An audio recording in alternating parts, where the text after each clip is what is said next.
I knew something was off the second my tires rolled over the gravel and the gate didn't budge. This was supposed to be the first easy breath after years of grinding. My own house, my own drive, my own key fob ready to sing me in. Except 3 people were planted in front of the iron, like they owned oxygen. And the woman in the middle, Elaine Harper, had that HOA president look that says, "Rules are for you and authority is for me." She didn't bother with hello. She just lifted a clipboard like a badge and said, "Proof of ownership." Before you set one tire past this point, and I could feel the street listening, blinds twitching a jogger, slowing phones quietly rising, like the neighborhood had decided this moment was public property. I told her I'd closed yesterday. The deed was right there in the leather folder, the remote still in its little zip bag, and she gave me the kind of smile folks use when they're about to test your patience. You'll understand if I'm skeptical. We don't usually see people like you buying here, and that landed heavier than the Carolina humidity. You know what I mean. I could have swallowed. It kept the peace handed over my papers like I was asking permission to exist. But there's a point in a man's life where he stops auditioning for respect. So I stepped out, kept my voice level, said, "I've got nothing to prove to you, but I'll make it simple. I'll show you the deed, and then I'm going home." And the 2 enforcers with her. Kyle and Tom shifted like the ground had tilted under their khakis. Across the cul-de-sac, someone whispered. A kid pointed until his mom tugged his arm. Even. The cicadas paused like they wanted to hear where this was going. And when I reached for that folder, a low hum rolled around the corner. 3 SUVs easing an engine's soft windows down, doors opening in a clean rhythm that said more than volume could. Alicia Mason, Deacon, and the rest of my people stepping out calm and steady. Not a show of force, a show of family. Elaine tried to keep her chin high. "This is a private matter," she said, eyes flicking from me to them and back, and Alicia answered, without stepping forward. Funny thing about gates. They make everything public the second you use them to block a homeowner, and yeah, that happened. I lifted the deed where she could see the county seals, told her she had 30 seconds to read it with her eyes, because it wasn't changing hands. Then I put it away, pulled the fob. Clicked, and the iron moved like a throat clearing. After a long silence, neighbors actually gasped. The air shifted from dare to decision, and I said, "I'm going home." Rolled through without a cheer or a shove, just the right to finish a driveway I paid for. Inside that house, marble floors, fresh paint ceilings that made your voice sound brave. We tried to toast the win, but the bourbon felt thin in a room that still smelled like primer and judgment. Mason joked about friendlier checkpoints overseas. Everybody smiled. Nobody laughed hard. Because victory tastes different when you earn it on a technicality. Morning brought a text from an unknown neighbor. Didn't deserve that welcome. And before the kindness could settle, a black sedan nosed up, and Elaine climbed out in a new blazer with the old energy.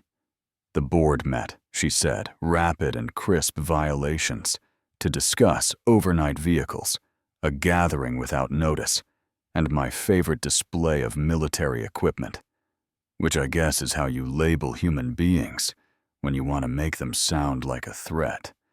And I couldn't help the laugh that slipped sharp and tired. "They're my friends," I said. "Not tanks and—" Mason, still holding coffee, added, "You trying to regulate how many people a man can be loved by," which made Kyle stare at his shoes like they were suddenly fascinating. Elaine said it wasn't personal, and I told her it always is when you say standards and mean something else. Her grip tightened on that clipboard plastic, creaking like a tell, and she left without admitting what we both knew. She'd lost the first round and was already writing the second. That night, more of our crew showed up not to posture, just to help us find the rhythm of a new home. Boxes in the foyer, a takeout bag, bleeding grease on the counter, a porch that felt like a stage because the whole street kept glancing up. And sure enough, Elaine's SUV slid down the block, headlights off, like stealth would change the plot. She stopped at the curb and raised her voice so the back row could hear. Excessive vehicles, disruptive gatherings, a threat to peace. And Deacon, steady as a level line, said, "Ma'am, we've kept the peace on streets that didn't have lawns, and Alicia added, "If safety's the point, start by not blocking a homeowner at his own gate," and you could feel the neighborhood realize this wasn't about cars. This was about control, dressed in a cardigan. Elaine jabbed a finger my way, said I was rallying an army to scare her into silence, and I walked to the edge of the steps and told her it stops now. That if she kept pushing, it'd shift from HOA business to legal business real fast. Not a threat, a boundary with paperwork behind it. And her hands trembled just enough to tell the truth. She spun off into the night like a plan in search of a landing. 2 days later, a fluorescent orange notice screamed from my gate. Unauthorized use of property security risk to residents. Failure to maintain neighborhood harmony. Harmony. That word almost made me smile, because harmony without respect is just a muzzle. With marketing and his neighbors circled up some filming, some whispering. Elaine arrived in time to announce that no one is above the rules, and I held the paper high so everyone could read the fiction with me. Said I'd been here less than a week, and if she could twist the bylaws around me, she could twist them around any of us. And that's when Howard and Celia, the older couple who brought lemon bars the day after the gate, stepped forward, steady and plain. We saw it, he showed the deed. She wouldn't let him in, and the line broke. Not all at once, but enough. A younger neighbor said he'd never seen anyone treated like that at the gate, and Gerald from the board told Elaine out loud what people had been texting in private, that she'd weaponized the rule book and called it order. A vote of no confidence was called, and the community center filled like a rain barrel, chairs, scraping the old clusters rearranged. Elaine sat at the head table with her gavel, and that brittle poise opened with the line about protecting the neighborhood and keeping property values high. And I stood in the middle on purpose, not above anyone, told the room. I didn't ask for this fight. I showed respect. I showed the deed. I got blocked at my own gate, told them this wasn't about cars and gatherings. This was about deciding who belongs, and if it could happen to me, it could happen to them. And Alicia, without standing, cut the tension with one clean sentence. We arrived to celebrate. We stayed because a housewarming turned into a checkpoint, and the back row laughed the kind of laugh that lets air back into a room. The vote wasn't close. Hands rose like the tide. Some folks who'd never oppose Elaine in public kept their arms down and their eyes on the floor, and Gerald read the decision with a voice that shook the way a voice shakes when it knows something is changing for real. Removed from office, effective immediately. And Elaine stacked her papers with fingers that finally looked human. You'd think the music would swell their credits and a sunset, but life doesn't do swells on cue.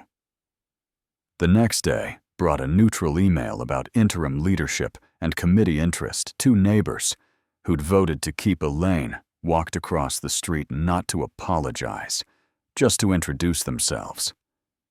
The regular way, one house still won't wave back. And that's fine. A community that's honest will always sound a little out of tune while it learns a new key. What changed is this. When I pull up now, the gate catches me quick and smooth. Kids come by to shoot hoops and call me P like we're in a sitcom. Celia's lemon bars ought to be regulated. Howard tells me which contractor won't ghost you in July, and when prospective buyers drive through on weekends, realtors say it's a friendly street, without glancing over their shoulder for permission. So let me end where it matters if you've ever been told in a soft voice that you don't belong. At a gate, in a room on a team. You know the tax you pay to stay small.